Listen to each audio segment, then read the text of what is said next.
And now, live at 12.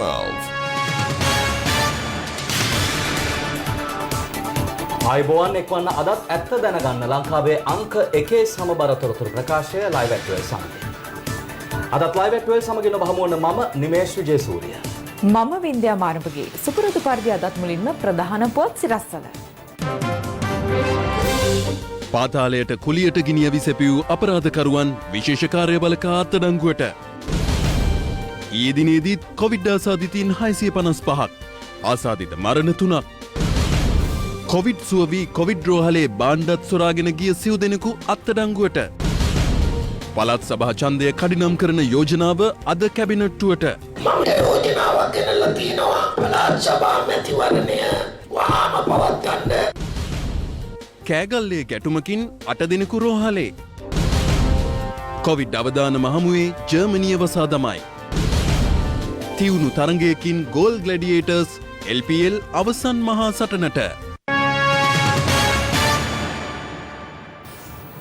සංවිධානාත්මක අපරාධකාරී සමාජිකයින් දෙදෙනෙකු සහ ගිනි අවි මෙන්ම ජීව උණ්ඩ සමග ප්‍රදේශ දෙකකදී විශේෂකාර බලකාන් නිලධාරීන් විසින් අත්අඩංගුවට ගෙන තිබෙනවා. එලෙස අත්අඩංගුවටගත් එක් සැකකරුවෙකු පාතාලකාරී සමාජිකයින් සඳහා කුලී පදනම මත ගිනි අවි ලබා දෙන්නෙකු වන අතර අනෙක් පුද්ගලයා කොන්ත්‍රාත් පදනම මත අපරාධ සිදු කරන මන්න රමේෂ් නැමැත්තායි.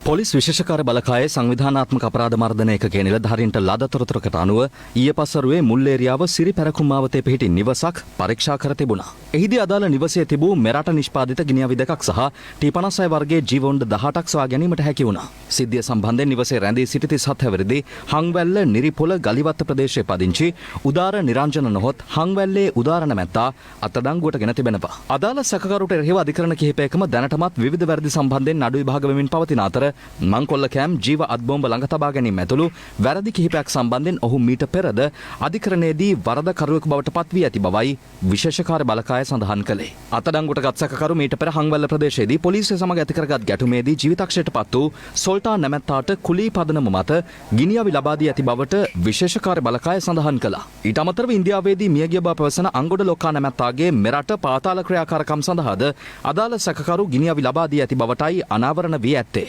මේ අතර විශේෂකාර බලකා මූලස්ථාන කඳවුරේ නිලධාරීන් අවිසාවේල්ල ගුරුගල්ල ප්‍රදේශයේදී තවත් සංවිධානාත්මක අපරාධකාරී සමාජිකයෙකු බව කියන රමේෂ් පියජනක හෙවත් මන්න රමේෂ් නැමැත්තා ගිනි අවියක් සහ ජීව අත්බෝම්බයක් ඇතුළු තවත් නීති විරෝධී උපකරණ සමග අත්අඩංගුවට ගෙන තිබෙනවා. 28 හැවිරිදි අදාළ සැකකරු වැඩිදුර විමර්ශන සඳහා අවිසාවේල්ල පොලිසියට බහර දීමටයි කටයුතු කර ඇත්තේ. පෑලියගොඩ නව මැනින් වෙළඳ සංකීර්ණය අද පස්වරුවේ සිට තොග වෙළඳාම සඳහා යළිත් විවෘත වනවා. මේ අතර වසංගත තත්ත්වය හමුවේ නව සාමාන්‍යකරණයට යොමු වෙමින් අද සිට පොදු ප්‍රවාහන සේවා වඩාත් පුළුල් කෙරුණා. COVID-19 වසංගත තත්ත්වය හමුවේ නව සාමාන්‍යකරණයට රට නැඹුරු කරලීම උදෙසා රජය අද සිට වැඩි අවධානයක් යොමු කර තිබෙනවා. ඒ අනුව යලි ක්‍රමානුකූලව සාමාන්‍ය ජනජීවිතයට එළඹෙන ජනතාවගේ පහසු උදෙසා අද සිට දුම්රිය සේවා සාමාන්‍ය පරිදි ක්‍රියාත්මක කිරීම ආරම්භුණා. කාර්යාල දුම්රිය උදේට කොළඹට ළඟා වෙන ඒ 8:09 අතර දුම්රිය වල මගී ජනතාවගේ වැඩි බවක් දක්වන්න ලැබෙනවා. නමුත් අපි කාර්යාල දුම්රිය සියල්ලම ධාවනය කරනවා. අපි මගී ජනතාවෙන් ඉල්ලා සිටිනවා ඒ දුම්රියන් වලින් ගමන් කරලා ප්‍රවාහන අවශ්‍යතාවය සපුරා ගන්නා ලෙස ඒ සෞඛ්‍ය ආරක්ෂණ ක්‍රමවේදයන් අනුව ඒ ප්‍රවාහන අවශ්‍යතාව සපුරා ගන්නා ලෙස කාරුණිකව ඉල්ලා සිටිනවා. අපි මගී ජනතාවට අපේ පුළුවන් පරිම සහයෝගය ලබා දීලා සෑම දුම්රියක්ම මගී ජනතාව අඩු වුණත් ඒ ධාවනය කරන්න තමයි අපි උත්සාහ කරන්නේ. වෙනදා මෙන් දුම්රිය ධාවනය සඳහා කර තිබුණද මගින්ගේ අඩුවක් දක්නට ලැබුණු බවයි අප වාර්තාකරුවන් සඳහන් කළේ. මේ අතර ප්‍රවාහන පහසුකම් යලිත් සාමාන්‍ය ලෙස ක්‍රියාත්මක කරමින් ලංකා ගමනාගමන මණ්ඩලයද අද සිට සිය සේවා පුළුල් කරනු ලැබුවා. බස් රථ 4300ක් අපි යොදවන්නට කාලසටහන් අනුව යොදවන්නට කරලා තියෙනවා. ඒ වගේම දුරගමන් බස් රථ සේවාවත් අන්තර් පළාත් වගේම අධිවේගී මාර්ගවල බස් රථ ප්‍රමාණයත් වැඩි කරන්නට අපි කටයුතු කරගෙන තියෙනවා. මේ අතර අද පස්වරු 4 සිට රාත්‍රී 12 දක්වා තොග වෙළඳාම් කටයුතු වෙනුවෙන් පෑලියගොඩ නව මැනින් වෙළඳ සංකීර්ණය විවෘත කිරීමට නියමිතයි. ඒ වෙනුවෙන් වෙළඳසල් පරිශ්‍රයන්හි වෙළඳ ප්‍රජාව බලාපොරොත්තු දල්වා බලා සිටින්නේ මෙලෙසින්. රජයෙන් අපිට ඉල්ලීමක් කරනු ලැබුවා සවස 4 සිට රාත්‍රී 12 දක්වා තොග වෙළඳාම පමණක් සිදු කරන ලෙසට. එයට ප්‍රධානම හේතු වශයෙන් ඔවුන් සඳහන් කරේ මත්ස්‍ය වෙළඳපොළ උදෑසන කාලේ විවෘත වීමට නියමිතව තිබෙනවා. ඒ අනුව මේ දෙගොල්ලොම එකම අවස්ථාවේදී මෙම ස්ථානයේදී හමු නොවීම සඳහා මේ කොවිඩ් වසංගතය හමුවේ සහෝදර ප්‍රාර්භෝගික ජනතාව ආරක්ෂා කර ගැනීම සඳහායි මේ කටයුත්ත රජය විසින් අප වෙත හඳුන්වා දී තිබෙන්නේ. මේ අතර ලබන 26 වෙනිදා සිට ජාත්‍යන්තර ගුවන් ගමන් සඳහා ගුවන් තොටුපළ විවෘත කිරීමට සිවිල් ගුවන් සේවා අධිකාරිය තීරණය කර තිබෙනවා. ඊයේ පැවති උත්සවයකට එක්වෙමින් අමාත්‍ය ප්‍රසන්න රණතුංග මහතා මේ සම්බන්ධයෙන් අදහස් පළ කළා. සෞඛ්‍යංශවල උපදෙස් පරිදි තමයි අපිට ඒ දේ කරන්න වෙන්නේ. මොකද සෞඛ්‍යංශවලට තමයි එකේ වගකීම තියෙන්නේ. අපි මුලින්ම බලනවා ට්‍රයල් එකක් කරලා කොහොමද මේ සංචාරකයන් ගෙනල්ලා අර බබල් එකක් විදියට සංචාරක ව්‍යාපාරය පවත්වාගෙන යන්නේ. එතකොට දේශීය අයට ඒකේ නරකක් නොවන විදියට මේක පවත්වාගෙන යන්නේ කොහොමද කියන එක තමයි මුලින් අපි බලන්නේ. ජනවාරි වල අපි උත්සාහ කරනවා ගුවන් තොටුපළ විවෘත කරන්න. පළාත් සභා මැතිවරණය කඩිනමින් පැවැත්වීමට අදාළ යෝජනාවක් අද දිනේදී කැබිනට් මණ්ඩලයට ඉදිරිපත් කිරීමට කටයුතු කරන බව පළාත් සභා සහ පළාත් පාලන අමාත්‍ය ජනක බණ්ඩාර තෙන්නකෝන් මහතා පවසනවා. ඊයේ දඹුල්ලේ පැවති උත්සවයකට සහභාගී වෙමින් අමාත්‍යවරයා මේ බව සඳහන් කළා. පළාත් සභා මැතිවරණය කඩිනමින් පැවැත්වීමේ අවශ්‍යතාව මැතිවරණ කොමිසමේ සමාජිකින් සමග පැවති හමුවකදී අග්‍රාමාත්‍යවරයා පසුගියදා පෙන්වා දුන්නා. එහිදී පැරණි ක්‍රමය හෝ නව ක්‍රමය යටතේ පළාත් සභා මැතිවරණය කඩිනමින් පැවැත්වීම සඳහා නීතිමය කටයුතු සොයා බලන ලෙස අග්‍රාමාත්‍යවරයා මැතිවරණ කොමිසමට උපදෙස් ලබා දුන්නා. ඒ සඳහා අමාත්‍ය මණ්ඩලය හා පාර්ලිමේන්තුව මැදිහත් වී අවශ්‍ය නීතිමය පසුබිම සකස් කර දිය යුතු බව මැතිවරණ කොමිසම පෙන්වා දුන්නා. එවන් පසුබිමක පළාත් සභා මැතිවරණය කඩිනමින් පැවැත්වීමට අදාළ යෝජනාවක් අද දිනේ කැබිනට් මණ්ඩලයට ඉදිරිපත් කරන බව පළාත් සභා හා පළාත් පාලන අමාත්‍ය ජනක බණ්ඩාර තෙන්නකෝන් මහතා පවසනවා. පළාත් සභා මැතිවරණය අවුරුදු 3ක් නෑ. මම දැන් කැබිනට් රැස්වීම තියෙනවා. දැන් කැබිනට් රැස්වීමටත් මේක එකතු වෙන්න බෑ. Zoom එකෙන් තමයි මම යෝජනාවක් ගෙනල්ලා තියෙනවා. පළාත් සභා මැතිවරණය වහාම පවත්වන්න කටයුතු කරන්න ඕනේ. ඒක පළාත් සභා මැතිවරණයක් මම නම කියන්නේ පනතක් ගෙනාව පාර්ලිමේන්තුවට සංශෝධනය කරන්න. පනත ගෙනල්ලා මේකට විරුද්ධව ඡන්දෙ දුන්නා. යාපාලන ආණ්ඩුවට පිංචිත වෙන්න ඒ කාරණේ ලෝක ඉතිහාසයට එකතු කරා.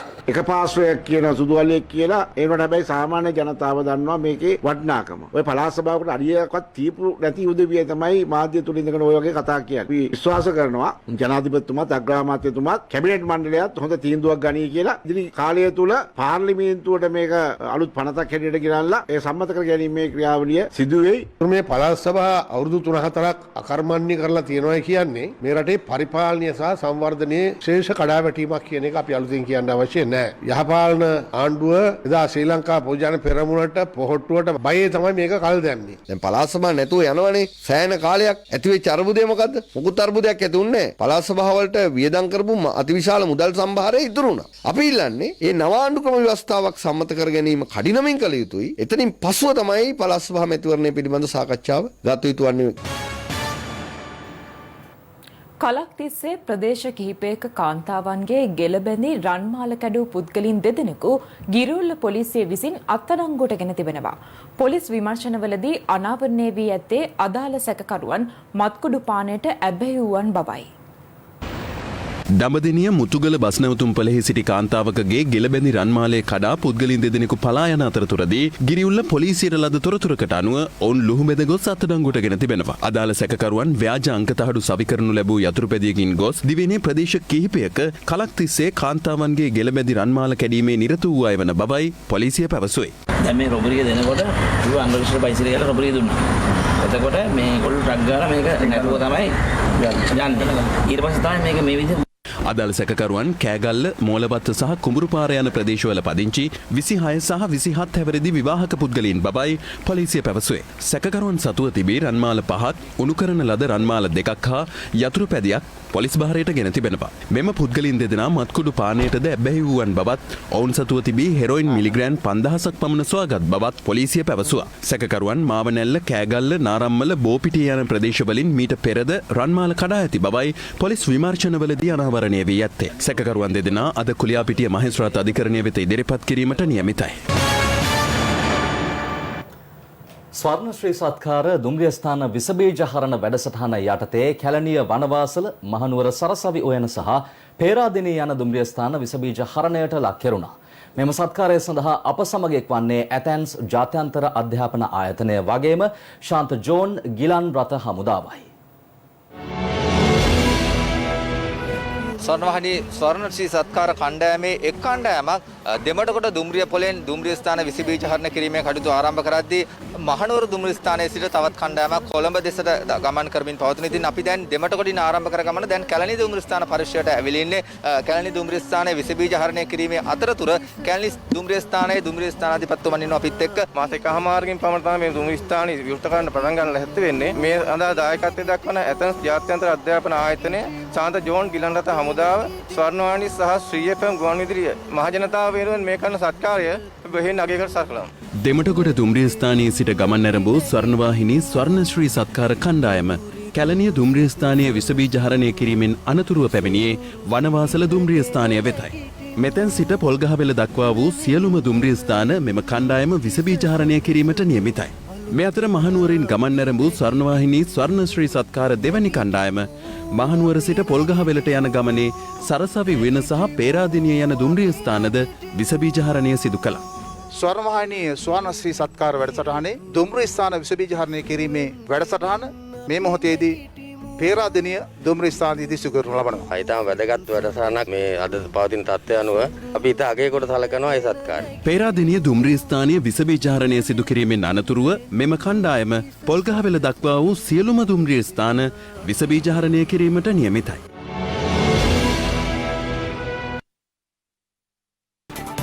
දැන් ලැබුණු විශේෂ ප්‍රවෘත්තියක් වෙතයි අවධානය. බාල වයස්කාර කෝටිපති ජපන් ජාතික තරුණියක් පැහැරගෙන ආ බවට චෝදනා ලැබූ මෙරට 23 හැවිරිදි තරුණයා මීට සුළු වේලාවකට පෙර අධිකරණයෙන් ඇප ලබා පිටතට පැමිණියා. මීට දින 14කට පෙර ඔහුට ඇප නියමව තිබුණත් අද දක්වා ඔහුව නිරෝධායනයට යොමු කර තිබුණා.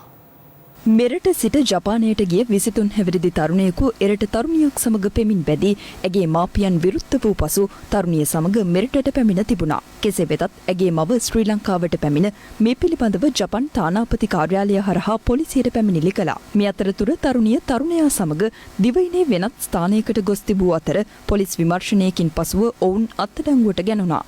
පසුව මීගමුව මහේස්ත්‍රාත් අධිකරණය හමුවට ඉදිරිපත් කිරීමෙන් අනතුරුව තරුණයා රක්ෂිත බන්ධනාගාරගත කළ අතර තරුණිය පරිපාස භාරයට පත් කෙරුණා. කෙසේ වෙතත් තරුණිය ගැබිනියක් බවට පත්ව ඇති බව මෙහිදී අනාවරණ වුණා.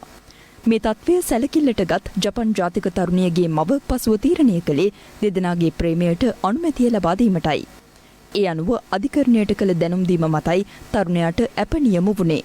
කෙසේ වෙතත් ඔහුව තවදුරටත් නිරෝධායනයට යොමු කළ අතර මීට සුළු වේලාවකට පෙර ඔහුට නිදහස හිමි වුණා.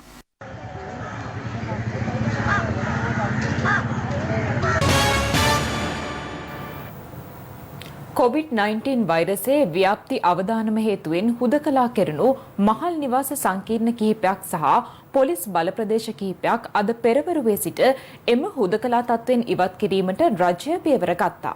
ඒ අතර තවත් පොලිස් බල ප්‍රදේශ සහ ග්‍රාම සේවා වසම් කිහිපයක් අලුතින් හුදකලා කිරීමට පියවරගෙන තිබෙනවා.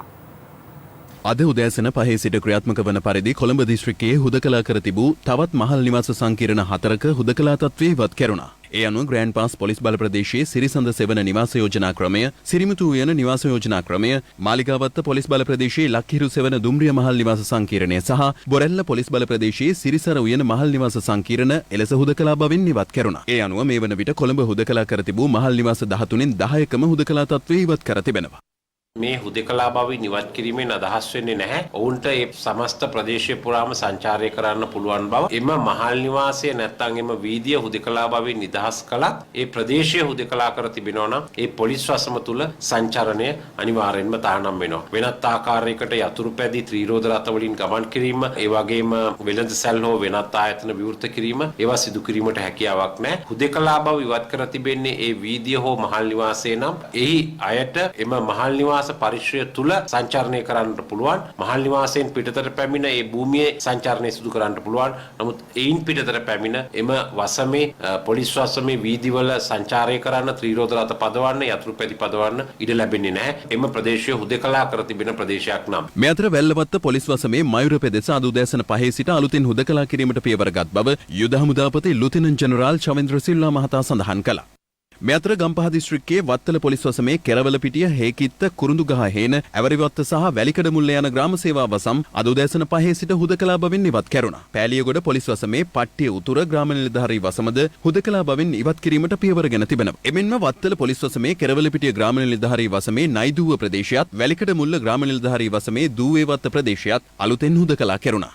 පෑලියගොඩ පොලිස් වසමේ පට්ටිය මුල්ල ග්‍රාම නිලධාරී කොට්ටාශයේ රෝහණ විහාරමාවතත් කිරිබත්ගොඩ පොලිස් වසමේ හුණුපිටිය උතුර ග්‍රාම නිලධාරී කොට්ටාශයේ වැදිකන්ද ප්‍රදේශයත් නිට්ටඹුව පොලිස් වසමේ තිහාරිය උතුර තිහාරිය නැගෙනහිර යන ග්‍රාම නිලධාරී වසම්වල වාරණ කන්නන්තොට පාර සහ හිද්‍රාමාවතද අද පෙරවරුවේ සිට අලුතෙන් හුදකලා කළ ප්‍රදේශවලට අයත්. ගම්පහ දිස්ත්‍රික්කයේ මෙතෙක් හුදකලා කර තිබූ සෙසු ප්‍රදේශවල හුදකලා තත්ත්වය තවදුරටත් එලෙසම පවතිනවා. මේ අතර කළුතර දිස්ත්‍රික්කයේ තවත් ග්‍රාම නිලධාරී වසම් දෙකක් හුදකලා කිරීමට සෞඛ්‍ය අංශ පියවර ගත්තා. ඒ අනුව බුලත් සිංහල ප්‍රාදේශීය ලේකම් කොට්ටාශයේ වේගන්ගල්ල නැගෙනහිර සහ වේගන්ගල්ල බටහිර ග්‍රාම නිලධාරී වසම් මෙන්ම කුඩා හීනටියන්ගල ග්‍රාම නිලධාරී වසමේ මරික්කාර් වීදියද අද පෙරවරු 5 සිට අලුතෙන් හුදකලා කෙරුණා. අලුතින් හුදකලා කරපු ග්‍රාම සේවක වසම්වල වීදිවල ඒ වගේම මහල් නිවාස සංකීර්ණවල ජනතාවගෙන් ඉල්ලා සිටිනවා ඔබ නිරන්තරයෙන්ම නිරෝධායන රීතීන් වලට අනුගතව කටයුතු කළොත් තා කෙටි කාලයකින් හුදකලා බව විනිවිද කරන්න පුළුවන්. ඔබ PCR පරීක්ෂණ ඇන්ටිජන් පරීක්ෂණ සඳහා පෙනී සිටින්නේ නැතුව මගහරිනවා නම් එවැනි අවස්ථාවකදී ඔබගේ ප්‍රදේශය ඔබගේ මහල් නිවාසය ඔබගේ වතු ප්‍රදේශයේ දීර්ඝ කාලයක් හුදකලා කර තබන්නට සිදු වේවි. මේ අතර COVID-19 අවදානම හේතුවෙන් මහනුවර නගර සීමාවේ වසා දෙමුණු පාසල් 45 42ක් අද යලි විවෘත කෙරුණා. එහෙත් ත්‍රිත්ව විද්‍යාලය, කලේමගල් දෙමළ විද්‍යාලය සහ තක්ෂිලා විද්‍යාලය අද විවෘත කෙරුණේ නැහැ. කෙසේ වෙතත් අද දිනේදීත් ළමුන්ගේ පැමිණීමේ අඩුවක් දක්නට ලැබුණා. දැන් මේවා වැහුවේ මධ්‍යම පළාතේ මහනුවර නගරේ කොවිඩ් ව්‍යාප්තියත් එක්ක. එතකොට දැන් අපි අහන්නේ දැන් මේ පාසල් විවෘත කිරීම තුළ යම්කිසි විදියක නව තත්වයක් එතන තියෙනවද කියලා. අද බැලුවම අද මහනුවර නගරේ විද්‍යාර්ථ විද්‍යාල ළමයි 11 දෙනයි. සිල්වෙස්ටර් විද්‍යාලය 10යි. සුමංගල විද්‍යාලයේ ළමයි 16යි. උසස් බාලිකා විද්‍යාලයේ එක ළමයෙක්වත් නැහැ. එතකොට දැන් මේ වගේ තමයි තත්ත්වය. දැන් පාසලට ළමයි එවන්නේ නැත්තේ ඇයි? පාසල කොවිඩ් ආසාදිත තත්ත්වයෙන් ළමයා ගලවා ගනි. එහෙම නැත්නම් ළමයාට පාසල ආරක්ෂිතයි කියලා දෙමව්පියෝ විශ්වාසයක් ඇති වෙලා නැති නිසායි දෙමාපියෝ ළමයි එවන්නේ නැත්තේ. ඒක නිසා අධ්‍යාපන අමාත්‍යාංශයට වගකීමක් තියෙනවා. රජයට වගකීමක් තියෙනවා. පාසල් ආරක්ෂිතයි කියන එක තාවුරු කරන්න. මේ අතර COVID-19 වෛරසය ආසාදනය වූ රෝගීන් 3 දෙනෙකු මිය ගිය බව රජයේ ප්‍රවෘත්ති දෙපාර්තමේන්තුව ඊයේ වාර්තා කළා. කොළඹ 10 ප්‍රදේශයේ පදිංචි අවුරුදු 62ක් වයස ඇති කාන්තාවක් මුල් ඒරියාව මූලික රෝහලේදී පසුගිය 12 වෙනිදා මිය ගියා. රජයේ ප්‍රවෘත්ති දෙපාර්තමේන්තුව සඳහන් කළේ COVID නියුමෝනියා තත්ත්වය සමග ඇති වූ උග්‍ර හෘදයාබාධයක් මරණයට හේතු වී ඇති බවයි. වත්තල ප්‍රදේශයේ පදිංචි 71 හැවිරිදි කාන්තාවක්ද IDH රෝහලේදී පසුගිය 12 වෙනිදා මිය ගියා. COVID නියුමෝනියා තත්ත්වය සහ ලේ විෂවීමක් නිසා ඇති වූ කම්පන තත්ත්වයක් මෙම මරණයට හේතු වී තිබුණා. මේ අතර මාතලේ ප්‍රදේශයේ පදිංචි 76 හැවිරිදි පුද්ගලෙක්ද අනුරාධපුර දිස්ත්‍රික් මහරෝහලේදී පසුගිය 12 වෙනිදා ජීවිතක්ෂයට පත් වූ බව රජයේ ප්‍රවෘත්ති දෙපාර්තමේන්තුව සඳහන් කළා. COVID නියුමෝනියා තත්ත්වය සමග හෘදය අක්‍රිය වීම මෙම මරණයට හේතු වී තිබුණා. මේ අතර COVID-19 වෛරසය ආසාදනය වූ රෝගීන් 655 දෙනෙකු ඊයේ දිනේදීත් මෙරටින් හඳුනාගත්තා. ඒ අනුව මෙරටින් වාර්තා වන සමස්ත ආසාදිතයින් සංඛ්‍යාව 32790ක් දක්වා ඉහළ ගියා. ඔවුන්ගෙන් රෝගීන් 23793 දෙනෙකු සුවය ලබා පිටව ගොස් ඇති අතර දැනට ප්‍රතිකාර ලබන්නේ රෝගීන් 8845 දෙනෙකු පමණයි. දිවයිනේ විවිධ ප්‍රදේශවලින් රෝගීන් වාර්තා වීම සහ මේ වන විට මෙරට පවතින COVID-19 තත්ත්වය සම්බන්ධයෙන් අද පෙරවරුවේ විකාශය වූ ස්වර්ණවාහිනී පත්තරයේ වැඩසටහනෙන්ද විමසා බැලුණා. ජනතාවට හැබෑව යථාර්ථය කොතනද ජනතාව ඉන්න ඕනි කියන තේ පැහැදිලි කර දීම නම් ගොඩක්ම වටිනවා වෛද්‍යතුමනි. අද ලෝකයේ තියෙන ප්‍රවණතාවය තමයි කොවිඩ් ලෝකයේ පුරා දවසින් දවස වැඩි වෙමින් තියෙනවා. විශේෂයෙන්ම ලෝක සෞඛ්‍ය සංවිධානය පවා පුරෝකථනය කරනවා. එළමෙන සති කිහිපය ජනවාරි මැද විතර වෙනකොට ඇමරිකා එක්සත් ජනපදයේ යුරෝපයේ ඇතුළු අසල්වැසි ඉන්දියාව ඇතුළු මේ තැන්වල දැන් තියෙන තරමට වඩා නරක තැනකට කොවිඩ් ගමන් කරයි කියන කාරණේ. එතකොට රටක් විදිහට අපි මෙන්න මේ කියන සාධකයෙන් බැහැර වෙලා තීන්දුව తీරන ගන්න බෑ. ඒ නිසා විශේෂයෙන්ම අපේ රට තුලත් අපේ දෛනිකව වාර්තා වෙච්ච රෝගීන් ගාන 200 300 400 වගේ සිවිච් ප්‍රමාණය දැන් දෛනිකව රෝගීන් 500 600 700 සමහර දවස්වල 800 දක්වා යන තත්ත්වයට ගිහිල්ලා තියෙනවා. දැන් පහුගිය සතිය තුල විතරක් දවස් 7ට රෝගීන් 5000කට ආසන්න ප්‍රමාණයක් වාර්තා වෙලා තියෙනවා. කියන්නේ දවසකට 700කට වැඩි රෝගීන් ගානක් ඇවරේජ්. ඒ කියන්නේ සාමාන්‍ය වාර්තා වෙනවා එක දවසකට. එතකොට මෙන්න මේ කියන තත්ත්වය යටතේ තමයි අපි තීන්දුව తీරන ගත යුත්තේ. මේ අතර පූනානි ප්‍රතිකාර මධ්‍යස්ථානයේ වෙත ඇතුළත් කළ රෝගීන් 7 දෙනෙකු ප්‍රතිකාර ලබා සුව වීමෙන් පසු නිවෙස් කරා යෑමේදී එම ප්‍රතිකාර මධ්‍යස්ථානයේ උපකරණ කිහිපයක් සොරාගෙන ගොස් තිබුණා. පොලිසිය පැවසුවේ කොම්පඤ්ඤ වීදිය සහ මස්කෙලිය යන ප්‍රදේශවල පදිංචි වුන් 7 දෙනා වාලච්චේන පොලිසිය විසින් අත්අඩංගුවට ගත් බවයි. ඔවුන් පෙරේදා දිනේදී ප්‍රතිකාර අවසන් කර ඔවුන් සුවපත් වීමෙන් අනතුරුව මුදා හැරීම නියමිතව තිබුණා. නමුත් කෙසේ වෙතත් ඔවුන් විසින් ප්‍රතිකාර මධ්‍යස්ථානයේ තිබූ ඉලෙක්ට්‍රොනික උපකරණ සහ ඒ වගේම සනීපාරක්ෂක පද්ධතිවල උපකරණ රැසක් සොරකම් කරගෙන ඔවුන් ප්‍රතිකාර ලබා පිටව යන අවස්ථාවේ ඒවත් රැගෙන යාමට උත්සාහ දරපු අවස්ථාවේදී අත්අඩංගුවට ගෙන තිබෙන්නේ. මේ අත්අඩංගුවට ගත්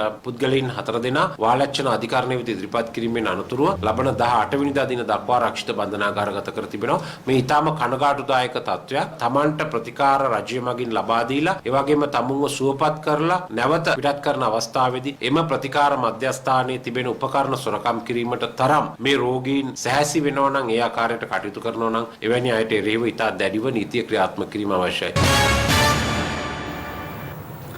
නත්තල් සමයත් සමග COVID-19 ව්‍යාප්තිය ශීඝ්‍ර වීම නිසා බදාදා දින සිට ජර්මනිය දැඩි සංචරණ සීමා පැනවීමට තීරණය කර තිබෙනවා. මේ අතර බ්‍රිතාන්‍යයේ අභිබවා යමින් ඉතාලියේ කොවිඩ් මරණ යලිත් වාර්තා වී ඇත්තේ වැඩිම කොවිඩ් මරණ වාර්තා වී ඇති යුරෝපීය රට බවට පත්වෙමින්. මේ වන විට ගෝලීය සමස්ත COVID-19 ආසාදිතයින් සංඛ්‍යාව 7 කෝටි 26 ලක්ෂය ඉක්මවා ඇත්තේ ආසාදිත මරණ 16 ලක්ෂයකට අධික සංඛ්‍යාවක් වාර්තා කරමින්. කොවිඩ් අවදානම හේතුවෙන් වසා දැමුණු පෙර පාසල් සහ පාසල් ප්‍රාථමිකාංශ විවෘත කිරීමේ තීරණය ඉදිරි සති දෙක තුළ ලබා දෙන බව අමාත්‍ය මහාචාර්ය ජී.එල්. පීරිස් මහතා පවසනවා. තවත් පුවත් කිහිපයක් කෙටියෙන් දකිමු දැන්. කෑගල්ල ගෝලින්දපත්තේ දෙපිරිසක් අතර ඊ රාත්‍රියේ ගැටුමක් හටගෙන තිබෙනවා. පොලිසිය පැවසුවේ එම දෙපිරිස අතර කලක සිට පැවති ආරවුලක් දුරදිග යාමෙන් මෙම ගැටුම හටගෙන ඇති බවයි. තුවාල ලැබූ පිරිස අතර කාන්තාවක් ඇතුළු 8 දෙනෙකු සිටින අතර ඔවුන් කෑගල්ල මහරෝහලේ මේ වන විට ප්‍රතිකාර ලබනවා. බුත්තල කොස්ලන්ද අඹකොලාර ප්‍රදේශයේ ගංජාහෙන් දෙකක සිදු කළ වැටලීමකදී සැකකරුවෙකු පොලිස් විශේෂකාර්ය බලකාය විසින් අත්අඩංගුවට ගෙන තිබෙනවා. අත්අඩංගුවටගත් සැකකරු බුත්තල උස්සල්ල ප්‍රදේශයේ පදිංචි 23 හැවිරිදි පුද්ගලයෙක්. දක්ෂිණ අධිවේගී මාර්ගයේ අද උදෑසන දැඩි මීදුම් සහිත තත්ත්වයක් ඇතිව තිබෙන අයුරු අප වාර්තාකරුගේ කැමරාවේ සටහන්ව තිබුණා.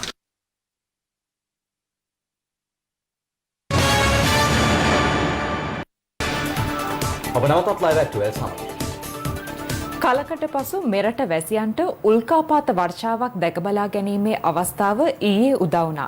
එහි දර්ශනීය අවස්ථාව අද දිනේදී දැකබලා ගැනීමට අවස්ථාව හිමිවන බවයි තාරකා විද්‍යාඥයින් පවසන්නේ. වසර කිහිපයකට පසු උල්කාපාත වර්ෂාවක් දැකබලා ගැනීමේ අවස්ථාව ඊයේ ජනතාවට හිමි වුණා. තාරකා විද්‍යාඥයින් පැවසුවේ දිවයිනේ විවිධ ප්‍රදේශවලට එම උල්කාපාත වර්ෂාව දැකබලා ගැනීමට අවස්ථාව හිමි වූ නමුත් අහස පැහැදිලි නොවුණු අවස්ථාවල උල්කාපාත වර්ෂාව දැකබලා ගැනීමට බොහෝ ප්‍රදේශවල ජනතාවට අවස්ථාව හිමි නොවූ බවයි. මේ පිළිබඳව ආතර් ක්ලාක් මධ්‍යස්ථානයේද නිරීක්ෂණය කළ බව එහි විද්‍යාඥයින් පැවසුවා. උල්කාපාත වර්ෂාව සාමාන්‍ය වර්ෂයේ උල්කාපාත වර්ෂා අතරින් ප්‍රබලතම උල්කාපාත වර්ෂාවක්. අපි ඊයේ දැක්කා සාමාන්‍ය මේකේ ප්‍රබල උල්කාපාතත් ඒ වගේම ඉතාමත් දීප්තිමත් උල්කාපාතත් මේ අතරේ තිබුණා. ඉතින් ඒ සම්බන්ධයෙන් අපි ගොඩක් උනන්දු වුණා.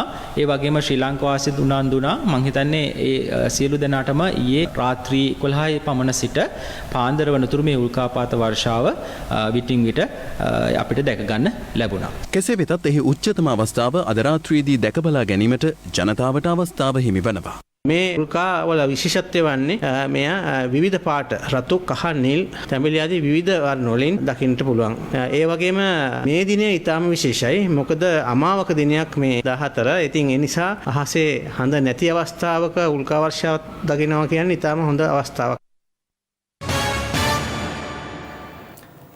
LPL තරගාවලිය අවසන් මහා තරගයට සුදුසුකම් ලැබීමට ගෝල් ග්ලැඩියටර්ස් කණ්ඩායම ඊයේ සමත් වුණා. ඒ පළමු අවසන් පුර තරගයේදී කොළඹ කිංස් කණ්ඩායම සමග පැවති තරගයේ කඩලු දෙකකින් ජයග්‍රහණය කිරීමත් සමගයි.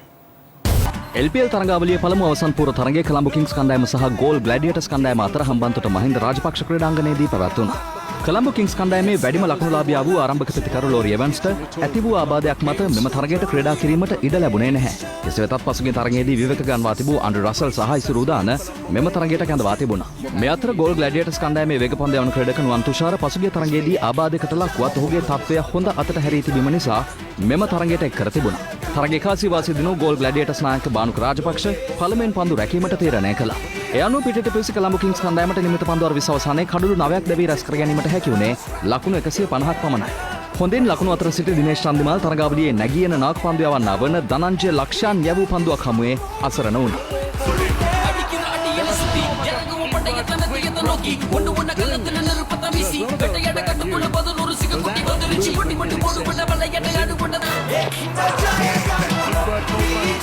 තරගාවලිය පුරාම පිතිකරණයෙන් අසාර්ථක වූ ඇන්ජලෝ මැතිව්ස් මෙම තරගයේදීද ලකුණු 6කට දවා ගැනීමට ලක්ෂාන් සඳකැන් සමත් වුණා.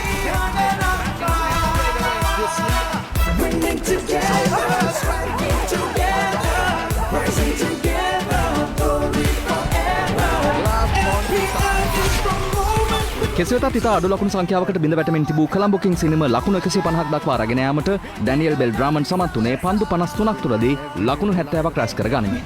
ඩැනියල්ගේ ඉනිම විශිෂ්ට උඩ පන්දුවක් රැක ගනිමින් නිමා කිරීමට නායක බානුක රාජපක්ෂ සමත් වුණා.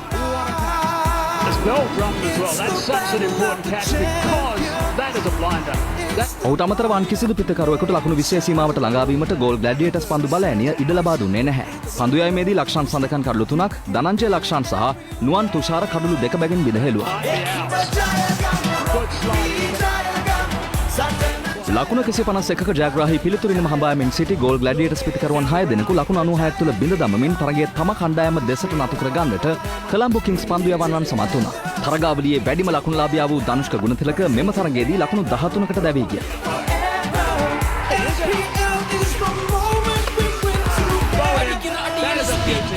එහිදී බානුක රාජපක්ෂ ලකුණු 33ක් සහ අසම් ખાන් ලකුණු 21ක් රැස් කළා.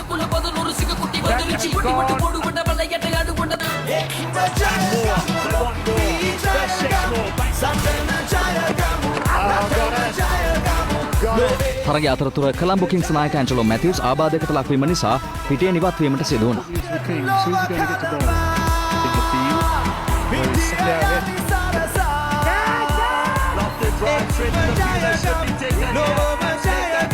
අනතුරුව පිටට එක් වූ ධනංජය ලක්ෂාන් එක් අන්තයක තම කඩුල්ල ආරක්ෂා කර ගනිමින් තරගයේ කෙමෙන් ගෝල් ග්ලැඩියේටර්ස් කණ්ඩායම දෙසට හරවා ගැනීමට සමත් වුණා. තරගයේ අවසන් පන්දුවාර දෙකට ලකුණු 17ක් රැස් කර ගැනීමට තිබූ අතර 19 වෙනි පන්දුවාරයේ යැවීමට පිටියෙන් එළියේ විවේකීව සිට පැමිණි ඉසුරු උදානට විනිසුරුවරයා විසින් එම අවස්ථාව ලබා නොදීමට තීරණය කළා. ඒ අනුව එම පන්දුවාරයේ යැවීමට තික්ෂිර ද සිල්වාහට අවස්ථාව ලැබුණු අතර ඔහු එම පන්දුවාරය තුල ලකුණු 2ක් පමණක් ලබා දෙමින් තවත් කඩුල්ලක්ද බිඳ හෙලීමට සමත් වුණා.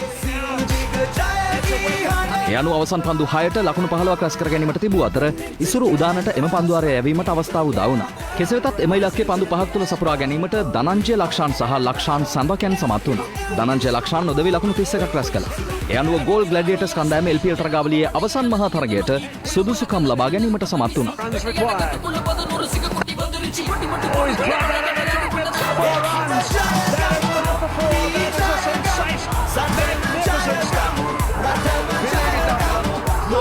පන්දුවෙන් සහ පිත්තෙන් දස්කම් දැක්වූ ධනංජය ලක්ෂාන් තරගයේ වීරයා සම්මානය දිනාගත්තා. අද සවස 7ට දෙවන අවසන් පූර්ව තරගය දඹුල්ල වයිකින් කණ්ඩායම සහ ජැෆ්නා ස්ටැලියන්ස් කණ්ඩායම අතර පැවැත්වීමට නියමිතයි. Lanka premier league 2020. ක්‍රීඩා පුවත් සමගින් සමුගන්නටයි මේ සූදානම. ලයිව් 8 SMS සේවාව තිරේ දිස්වන ආකාරයට ඔබට සක්‍රිය කරගත හැකි අතර උණුසුම් පුවත් දැන ගැනීම සඳහා www.live8.lk අපගේ වෙබ් අඩවියට පිවිසෙන්න. ඔබට සුබ දවසක්.